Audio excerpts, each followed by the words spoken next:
నమస్తే, నా పేరు తేజస్విని. బీసీఎన్ న్యూస్ కి స్వాగతం. ముందుగా ముఖ్యాంశాలు. రుస్తుంబాద లేసు ట్రేడింగ్ సెంటర్ ను సందర్శించిన మంత్రి నిమ్మల రామానాయుడు దేశ సంస్కృతి సంప్రదాయాలకు ప్రతీకగా హస్తకళలు నిలుస్తాయని వ్యాఖ్య. పవన్ ఏం మాట్లాడుతున్నాడో ఆయనకే అర్థం కాదు, వినేవాళ్లకు అంతకన్నా అర్థం కాదు. వ్యంగ్యాస్త్రాలు సంధించిన మాజీ మంత్రి అంబటి రాంబాబు.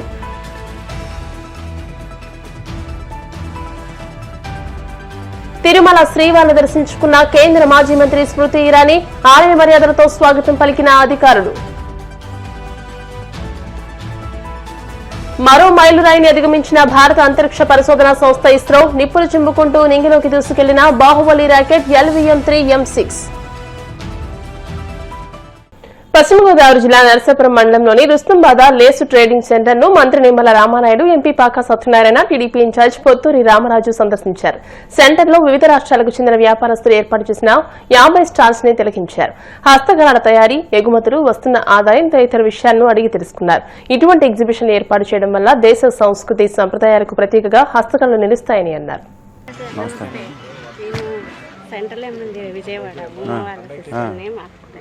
ఎవరండి అరిస్టు? చాలా బాగా ఎక్సలెంట్.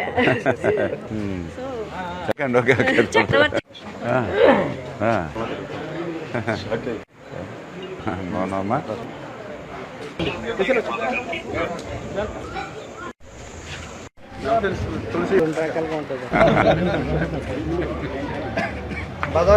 బజార్లో లేదండి, ఇక్కడే. ఎంతనా? ఎంత ఇది? ఎంత కాస్ట్?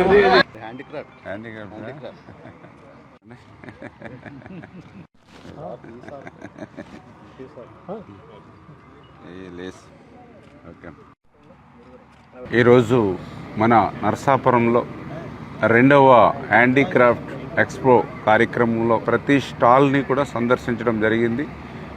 మన నరసాపురం అంటే మనందరికి గుర్తుకొచ్చేది కూడా లేసు.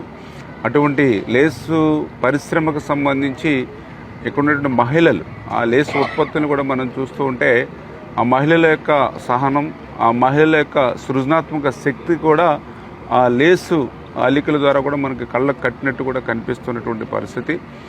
ఈ రకంగా మీ యొక్క హ్యాండీక్రాఫ్ట్స్ అని అంటే ఈవేళ మహిళలకు పర్టికులర్గా ఉపాధి అవకాశాలు కల్పించేటువంటి విధంగా కూడా భవిష్యత్తులో దీన్ని మరింత పబ్లిక్ కానీ సమాజానికి కానీ ఉపయోగపడినదిగా తీర్చిదిద్దేటువంటి క్రమంలో మన తెలుగుదేశం, జనసేన, బీజేపీ కూటమి ప్రభుత్వం కూడా కృషి చేస్తుందనే విషయాన్ని మరొక్కసారి ఈ సందర్భంగా తెలియజేసుకుంటూ, మరి ఇంత చక్కని కార్యక్రమాన్ని మన గోదావరి జిల్లాల్లో మరి యొక్క నరసాపురంలో ఇక్కడ ఏర్పాటు చేయడం చాలా సంతోషం అని చెప్పి మరొక్కసారి మీ ద్వారా తెలియజేసుకుంటూ సెలవు తీసుకుంటాం. పవన్ ప్రసంగాలు పరిశీలిస్తే విచిత్రంగా ఉందని, ఓపెనింగ్ లో ఓవర్ యాక్షన్ చేస్తారు, ఇంటర్వెల్ లో ఇరిటేషన్ అవుతారు, కన్క్లూజన్ లో కన్ఫ్యూజ్ అవుతారంటూ మాజీ మంత్రి అంబటి రాంబాబు చురకలంటించారు. పవన్ ఏం మాట్లాడుతున్నారో ఆయనకే అర్థం కాదని, వినేవాళ్లకు అంతకన్నా అర్థం కాదంటూ వ్యంగ్యాస్త్రాలు విసిరారు. ఎవరినో బెదిరించాలనే భావన పవన్ మాటలో కనిపిస్తుందని, ఎందుకు వైసీపీపై తీవ్రమైన పదజాలంతో ఊగిపోతున్నారంటూ అంబటి దుయ్యబట్టారు. ఉభయ గోదావరి జిల్లాల్లో జేజేఎం ప్రాజెక్టుకు సంబంధించినటువంటి సమావేశంలో ఆయన సమావేశాన్ని ఉద్దేశించి సుదీర్ఘంగా మాట్లాడారు. అలాగే జనసేన పదవీ బాధ్యత పేరుతో తాడేపల్లిలో జనసేన పార్టీకి సంబంధించిన వారు ఎవరైతే పదవులు పొందారో వారి అనుచరులు వారితో కలిపి ఒక సమావేశాన్ని నిర్వహించారు. దానిలో కూడా సుదీర్ఘంగా మాట్లాడారు. ఆయన మాటలు, ఆయన ఉపన్యాసాన్ని మొత్తంగా పరిశీలిస్తే చాలా విచిత్రంగా అనిపిస్తూ ఉంటుంది. ఓపెనింగ్ లోనేమో ఓవర్ యాక్షన్ చేస్తారు, ఇంటర్వెల్ లోనేమో ఇరిటేషన్ అవుతారు, కంక్లూజన్ లోనేమో కన్ఫ్యూజ్ అయిపోతాడు. ఈ రకంగా ఆయన ఏం మాట్లాడుతున్నాడో ఆయనకి అర్థం కాదు, లోతుగా ఆలోచిస్తే వినే వాళ్ళకి అర్థం కానటువంటి ఈ 3 సమావేశాల్లోనూ ఆ సందర్భోచితంగా మాట్లాడే మాటలు మాట్లాడొచ్చు, తప్పులేదు. ఆయన గురించి, ఆయన పార్టీ గురించి వండర్ఫుల్. దానితో పాటు వైఎస్ఆర్ కాంగ్రెస్ పార్టీని, వైఎస్ఆర్ కాంగ్రెస్ పార్టీ నాయకత్వాన్ని దూషణ చేయటం, తీవ్రమైన పదజాలాన్ని వాడటం, పీకుడు లాంగ్వేజ్ కూడా వాడేటటువంటి పరిస్థితిలో మరి పవన్ కళ్యాణ్ గారు ప్రవర్తిస్తున్నారు అంటే చాలా విచిత్రం వేసింది. ఆ రకంగా ఎందుకు మాట్లాడుతున్నారు? ఎవరన్నా మిమ్మల్ని ఏమైనా అన్నారా? ఎవరేమన్నా ఈ మధ్యకాలంలో? అయినా ఆయనకి ఎక్కడి నుంచో ఒక ఆవేశం వచ్చేస్తుంది. మధ్యలో ఆవేశం వచ్చేసి చాలా చాలా పిచ్చి పిచ్చి మాటలు మాట్లాడుతున్నాడు. అసలు జోగి ఆదిత్యలాగా చేసేయాలంటున్నాడు అంతే. అరచేతిలో రేఖలు చెరిపేస్తా అంట, నలగొట్టేస్తాడంట, రౌడీజం చేస్తే తొక్కేస్తాడంట. ఇట్లా ఏందో ఒక పొలిటికల్ లాంగ్వేజ్ కాకుండా భిన్నమైనటువంటి లాంగ్వేజ్ మాట్లాడి ఎవరినో బెదిరించాలనేటువంటి భావన వారిలో కనిపిస్తా ఉంది. ఎందుకు ఈ భాష మాట్లాడుతున్నారు? సడన్ గా ఏదైనా ఒక అకేషన్ ఆయన ఎవరన్నా ఏదన్నా అంటే ఆయన రియాక్షన్ అయితే అది వేరే విషయం. ఎవరు ఏమన్నా ఎవరినేమన్నా అన్నారా? ఎవరేమన్నా అంటే చెప్పు, సూటిగా చెప్పు, అడుగుతా ఉన్నా. గౌరవ పవన్ కళ్యాణ్ గారు, ఉప ముఖ్యమంత్రి గారు, మిమ్మల్ని ఎవరన్నా ఏమైనా ఈ మధ్య కాలంలో అన్నారా అంటే తెలంగాణ వాళ్ళు అన్నారు మీరు పిచ్చి మాటలు మాట్లాడితే. ఎందుకు వైఎస్ఆర్ కాంగ్రెస్ పార్టీ మీద, నాయకత్వం మీద మీ ఇష్టం వచ్చినట్టుగా దూషణ భూషణలు మాట్లాడి తీవ్ర పదజాలం వాడేటటువంటి కార్యక్రమం ఎందుకు చేస్తున్నారు? ఎందుకు చేస్తారంటే ఈ మధ్యన చాలా ఇష్యూస్ వచ్చినాయి. కూటమి ప్రభుత్వం అసమర్థత వలన అనేకమైన ఇష్యూస్ వచ్చాయి. వాళ్ళ ప్రధానంగా మెడికల్ కాలేజీలు, ప్రభుత్వ రంగంలో ఉన్నటువంటి మెడికల్ కళాశాలలను ప్రైవేటు పరం చేసేటటువంటి కార్యక్రమం చేస్తున్నాడు నారా చంద్రబాబు నాయుడు గారు, కూటమి ప్రభుత్వం. భవిష్యత్తులో లక్షల కోట్ల విలువ చేసేటటువంటి మెడికల్ కళాశాలలు, భవిష్యత్తులో పేద ప్రజానీకానికి బ్రహ్మాండంగా ఉపయోగపడేటటువంటి మెడికల్ కళాశాలలు, వీటన్నిటిని తీసుకువెళ్లి ఆయనకు సంబంధించిన తాబేదారులకు ఇచ్చి దానిలో కోట్లు కోట్లు కిక్ బ్యాక్స్ కాజేసి చంద్రబాబు నాయుడు గారు వాళ్ళ అబ్బాయి జేబులు నింపుకోవాలనేటువంటి ప్రయత్నం చేస్తున్నారనే విషయం ప్రజలకు పూర్తిగా అర్థమైపోయింది. అర్థమయ్యే విధంగా వైఎస్ఆర్ కాంగ్రెస్ పార్టీ ఉద్యమం నడుపుతా ఉంది. కోటి సంతకాలు ధైర్యంగా వచ్చి ప్రజలు పెట్టారు. మెడికల్ కళాశాలను ప్రైవేటీకరణ చేయటం తప్పు, వైఎస్ఆర్ కాంగ్రెస్ పార్టీ చెబుతున్నది వాస్తవం, ఇది స్కాము అని చాలా స్పష్టంగా సంతకాలు పెట్టి ఇస్తే అవి తీసుకెళ్లి మేము గవర్నర్ గారికి సబ్మిట్ చేసినటువంటి సందర్భం. ఒక విధంగా రెఫరెండం లాగా. అఫ్కోర్స్ మీకు ఓట్లు వేశారు, మీరు గెలిచారు. మీరు ఓట్లు వేసి గెలిస్తే మేము అడ్డుగోలుగా ఏదైనా చేస్తే ఊరుకోము అని ప్రజలు చైతన్యవంతమై సంతకాలు పెడితే దేనికి దాన్ని డైవర్ట్ చేయడానిక ఈ మాటలు మీరు మాట్లాడుతుంది? మెడికల్ కాలేజ్ ఇష్యూస్ ని డైవర్ట్ చేసే కార్యక్రమం టక్కన మీరు వస్తారు, ఏదేదో పిచ్చి పిచ్చిగా మాట్లాడేసేటటువంటి కార్యక్రమం మీరు చేస్తున్నారు. ఇది చాలా దురదృష్టకరమైనటువంటి పరిణామం అని నేను ఈ సందర్భంగా చెప్పదలుచుకున్నాను.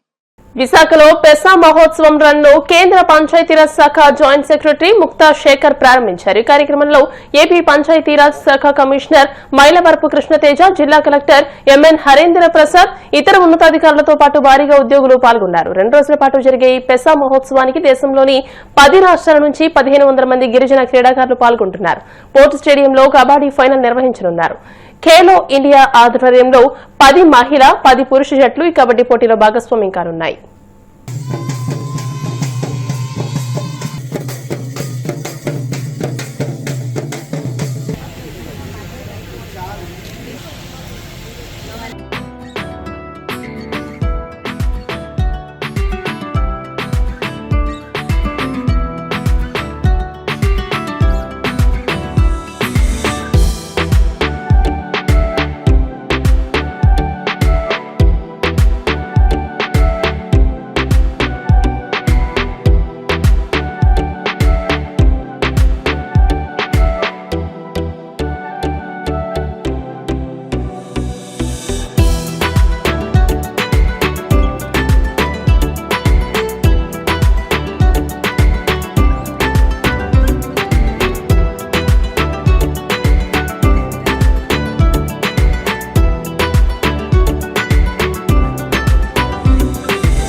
నువ్వు అర్జెంట్గా నేను చెప్పేది ఎంత స్టేజ్ కావాలో ఏంటో మీరు అడగండి నాకు అర్థం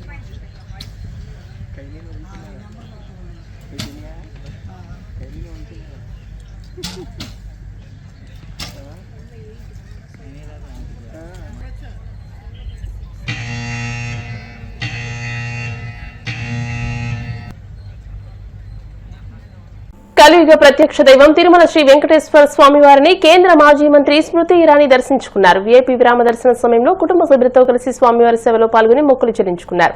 దర్శనానంతరం వీరికి రంగనాయకుల మండపంలో వేద పండితులు వేద ఆశీర్వచనం అందించగా ఆలయ అధికారులు స్వామివారి తీర్థ ప్రసాదాలు అందజేసి పట్టు వస్త్రంతో సత్కరించారు.